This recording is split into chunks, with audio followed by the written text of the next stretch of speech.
Allez, bonjour, bienvenue, nouveau numéro de Megatrend sur Boursorama. Aujourd'hui, on vous parle de la guerre commerciale entre les États-Unis et l'Europe. Bonjour Juliette. Bonjour. Juliette Cohen, stratégiste chez CPR AM.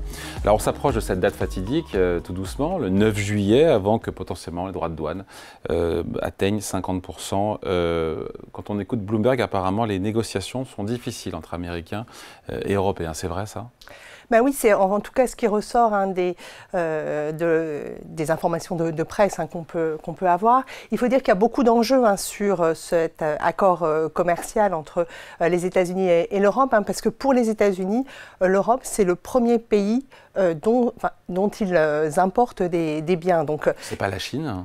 Alors, la Chine, c'est le premier déficit commercial américain, mais pour les importations de biens, ils importent 600 milliards de dollars depuis l'Europe, contre seulement 450 milliards depuis la Chine. Même si la Chine a un plus gros excédent commercial que les États-Unis que nous. Tout à fait, oui. Mais ça se joue maintenant à finalement pas grand-chose, puisque l'excédent commercial européen vis-à-vis des États-Unis a quasiment doublé entre 2014 et 2024, donc il est en très forte accélération. Et très proche finalement du déficit commercial chinois, oui. Enfin américain vis-à-vis de la Chine. Oui, on est sur 270 milliards versus 300 milliards de déficit. 300 milliards c'est pour la Chine, oui. Versus les États-Unis, 270 c'est pour l'Europe. Tout à fait. En excédent, Europe et Chine étant en excédent. Après, les Européens ont beau jeu de dire, et à juste titre, qu'il y a les biens, mais il y a aussi les services, et il y a tous les services numériques, les services financiers, et que cette balance-là, il faut aussi la regarder. Et dans ces cas-là, la balance globale biens et services est moins excédentaire pour l'Europe que ce que les Américains veulent nous faire croire. Oui, tout à fait. Là, c'est quand même le déficit sur la partie service de l'Europe vis-à-vis des États-Unis est vraiment très important. On est à quasiment 150 milliards d'euros. Donc finalement, quand on regarde la somme des deux, on est sur des échanges commerciaux qui sont beaucoup plus équilibrés que ce que ne laissent penser les États-Unis. Et donc, il est fondé ou pas Donald Trump. Donc ça nous fait, quand on fait le calcul, 270 milliards pour l'excédent de l'Europe sur les biens, 150 milliards oui, alors, pour les services. Il y a en euros et en dollars, oui. Donc c'est pas tout à fait équivalent, mais au global, on est sur... 100 et quelques milliards ? On est un peu moins de 100. 100 milliards donc d'excédent pour l'Europe sur la balance des biens et des services. Pourquoi je pose la question ? Parce que est-ce que Trump il est fondé à demander pour le coup un rééquilibrage ou pas de cette balance commerciale ou globale, biens plus services avec les Européens, il est fondé ou pas ? Alors, c'est toute la question de la guerre commerciale, mais ce qu'il veut obtenir aussi, ce sont des concessions sur la réglementation que l'Europe a mis en place sur les services numériques. Donc, on pense évidemment à toutes les grandes réglementations qu'il y a pu y avoir, comme le Digital Services Act, par exemple.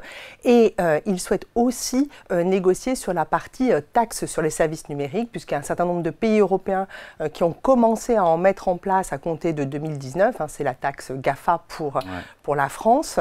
Et ça, il l'a clairement en cible et il souhaite que les pays abandonnent ces taxes. Alors, elles avaient été mises en place en attendant un accord mondial sur la taxation des multinationales. Et comme celui-ci n'a pas encore entré en vigueur, ces taxes persistent, subsistent. Notamment en France, mais aussi dans quelques autres pays. Oui. Donc en fait, il y a un deal global à trouver, parce qu'à la fois, encore une fois, il y a la balance commerciale, il y a les barrières non tarifaires, effectivement, dont parle Donald Trump, les réglementations européennes, notamment en matière d'environnement. Qu'est-ce qui est acceptable? Qu'est-ce qui n'est pas supprimer des taxes sur les géants du numérique, notamment en France? Voilà, qu'est-ce qui pourrait rentrer, j'ai envie de dire, dans la corbeille d'un deal qui pourrait se faire entre Européens et Américains?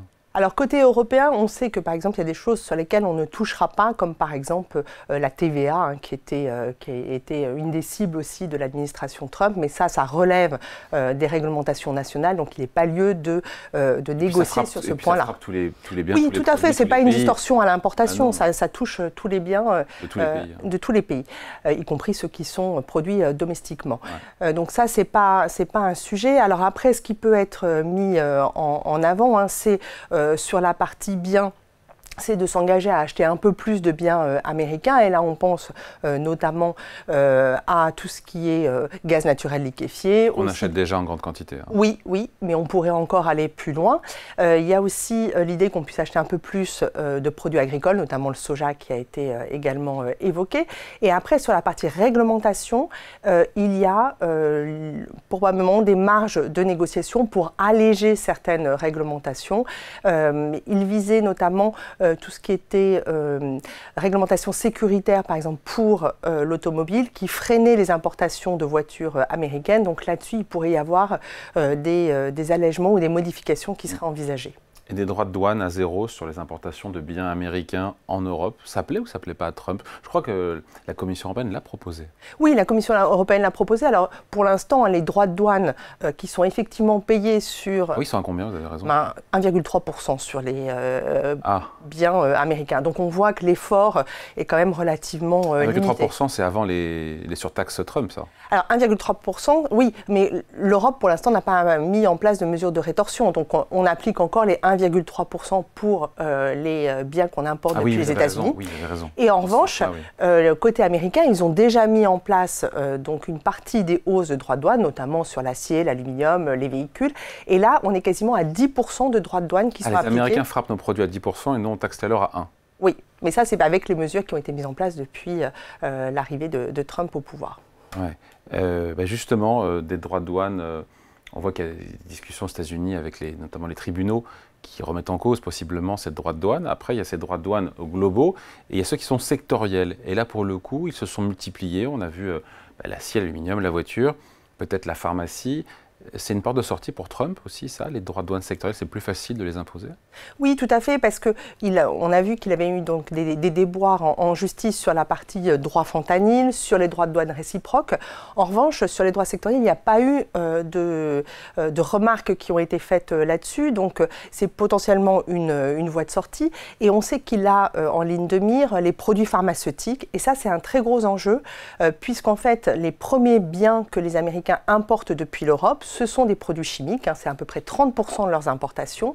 Et dans ces produits chimiques, il y a une grosse part de produits pharmaceutiques, c'est à peu près 110 milliards de dollars en 2024, dont une grosse partie qui vient d'Irlande pour des raisons fiscales. Donc là, il pourrait s'attaquer à la fois sur le volet optimisation fiscale et s'attaquer également à son déficit commercial. Juliette, c'est une question à $1 milliard, mais qu'est-ce qui se passe le 9 juillet? Parce que pour trouver un accord, ça prend du temps. Historiquement, il faut des mois, des trimestres, voire des années. Est-ce qu'il y aura un report, encore une fois, comme Donald Trump l'a déjà fait, pour qu'il y ait encore des discussions? Est-ce qu'un accord est vraiment possible au vu des demandes américaines et de ce que les Européens aussi sont prêts à concéder? Alors, les Américains ont déjà dit que pour l'Europe, ça serait probablement l'accord qui arriverait à la toute fin. Ouais. Alors, ce qu'on voit, c'est que quand même, sur l'expérience qu'on a, par exemple, avec la Chine, c'est que pour l'instant, on n'a pas d'accord tangible, mais on a un cadre quand même. Donc, on peut obtenir d'ici le 9 juillet un cadre global. Nous, on n'a pas les terres rares. Les Chinois avaient les terres rares comme monnaie d'échange. Oui, tout à fait. Qu'est-ce qu'on a d'ailleurs comme monnaie d'échange, nous? On a les services numériques quand même. C'est vrai que si on décidait de durcir sur les services numériques ou de mettre en place des taxes supplémentaires, ça pourrait jouer et c'est un argument qu'on peut mettre en avant. Donc le 9 juillet, on n'aura peut-être pas encore la réponse? Non, peut-être pas. En tout cas, on aura au moins nos 10% là, qui sont déjà mis en place et qui maintenant s'acheminent pour être un plancher sur les droits de douane pour les produits européens. Oui. Mais pour tout le monde aussi, européen et non européen. Oui, c'est ça la nouvelle donne d'ailleurs de droits de douane oui. de signer Trump, c'est 10%. Oui. Ouais. Ça serait dramatique si vraiment ces 10% restaient... Alors, ce n'est pas dramatique, mais la Commission européenne a déjà fait une évaluation de ce que ça pourrait faire sur le PIB européen. Et c'est quand même 0,2 points de pourcentage de PIB en moins sur 2025-2026, et avec un impact quand même durable. Alors, 0,2, ça ne paraît pas beaucoup, mais quand on fait 0,6, 0,7 ou 0,8% de croissance par an, c'est pas négligeable. C'est un quart de la croissance qui s'envole. Allez, merci beaucoup. Explication signée Juliette Cohen, stratégiste chez CPRM. Merci. Merci. Megatrend revient très vite sur Boursorama.